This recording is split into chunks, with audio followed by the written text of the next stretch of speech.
Forgot to tell you yesterday on this series, anyway, I told you on the other one, so I'll tell you right now, if you're watching this when it comes out at 4 o'clock, in just a few hours' time, I'm only on the blooming telly.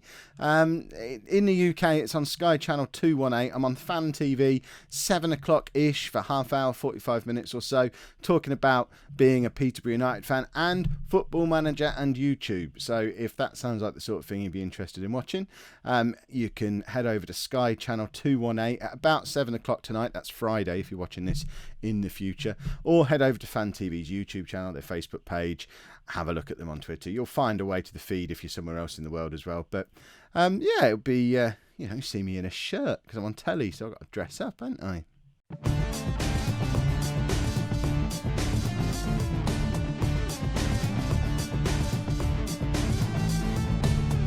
Hello and welcome to Season 3, Part 3 of Non-League to Legend. I'm Kev, and coming up on today's episode, we are at home against Alfreton, away against Tamworth, and I'm still sulking. You might not be able to see the league table because it's behind my head. Hold on, if we have a look at it on here.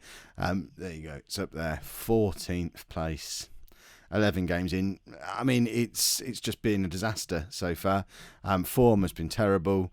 We're not the same team we were last year. We went, nearly 10 games without a win?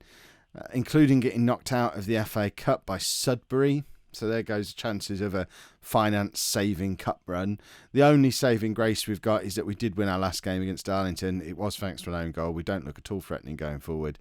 It's not good. I am actively on the lookout for another job. I think my time at Gainsborough is coming to an end, possibly not voluntarily if things carry on the way they are. I've had a little look at the job centre.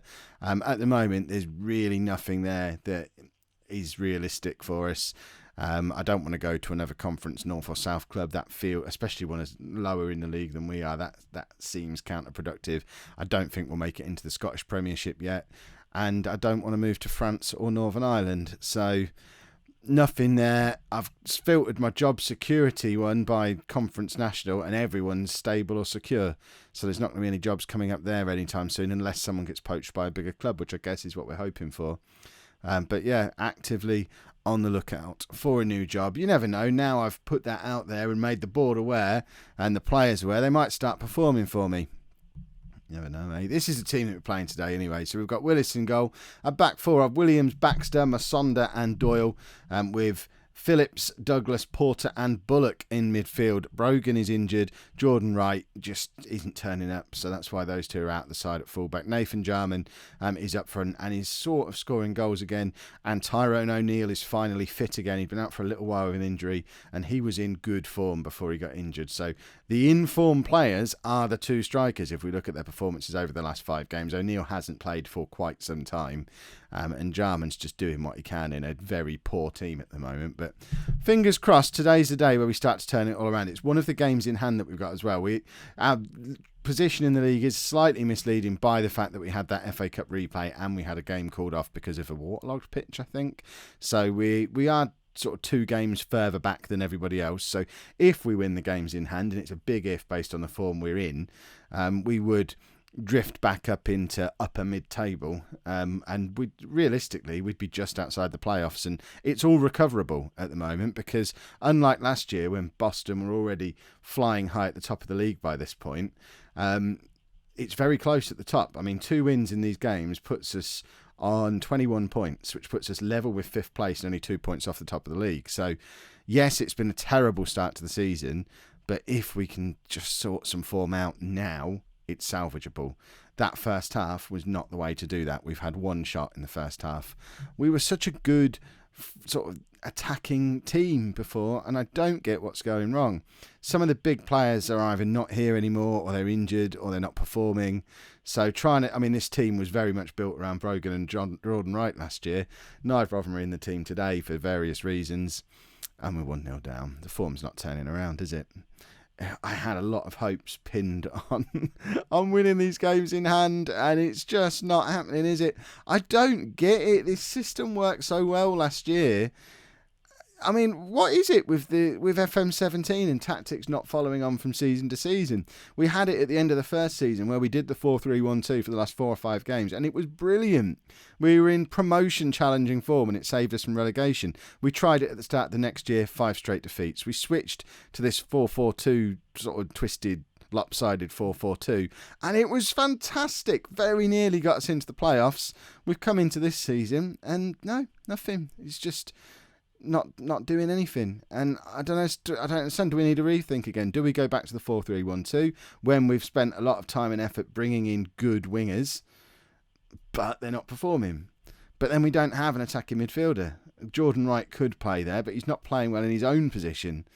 The 4-4-2 that we created was designed for him because he was too good to be playing out of position, and it worked. We got a lot of good performances out of him, but he's not been the same player for nearly a year now. It was the first half of last season when he was brilliant. And, I mean, look at this. It is just... I don't remember ever having such poor ratings throughout the whole team. I mean, it's just dirty. There you go. Kathleen and Wright can come on. Again, as it seems to be every game at the moment, it's too little too late. Alfreton are a team we should be beating at home. They're a fellow mid-table team. We shouldn't be losing these games. We shouldn't be losing them so convincingly. We're so toothless. 3 shots against a team. I mean, they're just all over us.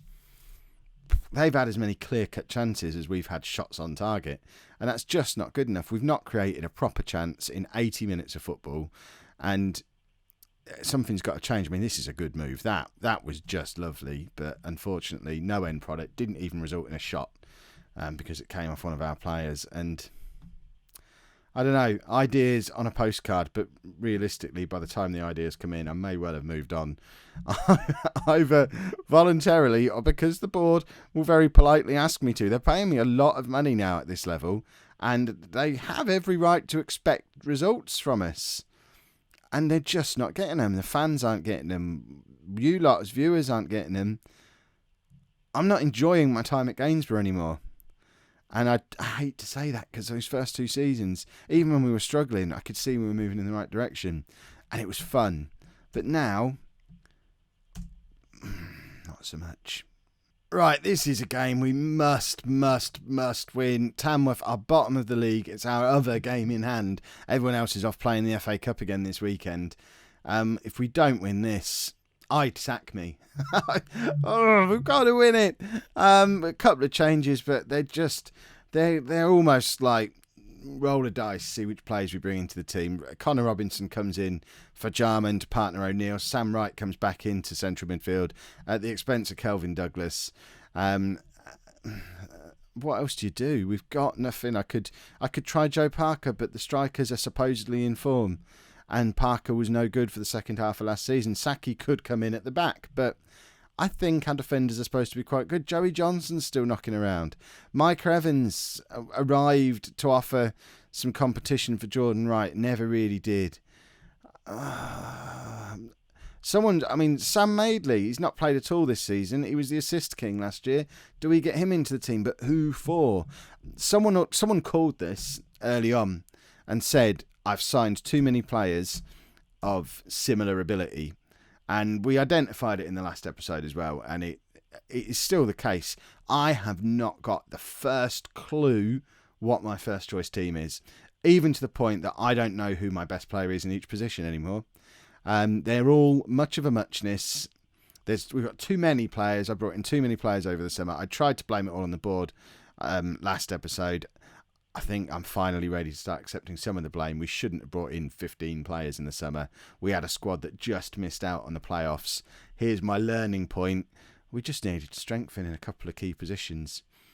We were already a team that if you took off the first 5 games of the year, we were good enough. And without necessarily getting rid of many of those players, I've dismantled that team by bringing in a load of players who might be slightly good enough, but in a slightly better, but in a slightly different way, or do something a little bit differently. And because of that, it just doesn't gel with his tactic anymore. And I could just go back to this exact personnel we had last year, with the exception of Witham, but I signed so many players who looked good. Oh, but again, we're not creating anything at all. Jordan Wright, get on. Nathan Jarman, get on. I mean, we're going back to the same old players each time to try and change games, and they're not doing it. I'm stuck. I've never been this stuck at Football Manager before. This match looks like two teams destined for relegation just slapping each other. It's like two drunk boxers hanging off the ropes, just slapping each other in the shoulder because it's all they can reach. And you feel bad watching it. You go, kind of want to look away because it's horrible. And hey, we've had a clear-cut chance. You've seen one of them this episode. You're not seeing anything else, so I don't feel confident that you're going to see a goal. I think another 3 games in this episode and you wouldn't see us score a goal because we're playing the worst team in the division and we're just not threatening them. They've had more possession. They've had more shots. This is poor. And the other real big issue that we're going to have to face up to sooner or later is that the longer this goes on, the less likely it becomes I'm going to be able to walk into a better job. It might even get to the point where it's a case of, oh, thank goodness. But it might get to the point where we have to look at a sideways move just for a bit of fresh scenery. Start again somewhere where we don't have baggage and a team that's financially crippled and a bloated squad through 3 summers of me just going nuts. I mean, I'm glad their keeper forgot to dive until after the ball was already in the back of the net. I mean, it's nice to grab a goal. It would be nice to win a game, but you can see that it's not making any significant impact on the league table. We needed to win both of these games that were games in hand to actually start moving up the league because the teams around us are the rubbish ones who got knocked out of the FA Cup as well. So the teams around us are playing. Positives, we're only 5 points off the top of the league. So all we need is a little bit of magic, a little run of form, and it could all turn round and be so positive. But I just don't see it happening. We'll see. We'll figure something out. If you've enjoyed that, make sure you pop a like on there for me. Subscribe to the channel if you'd like to see more. And thank you very much for watching.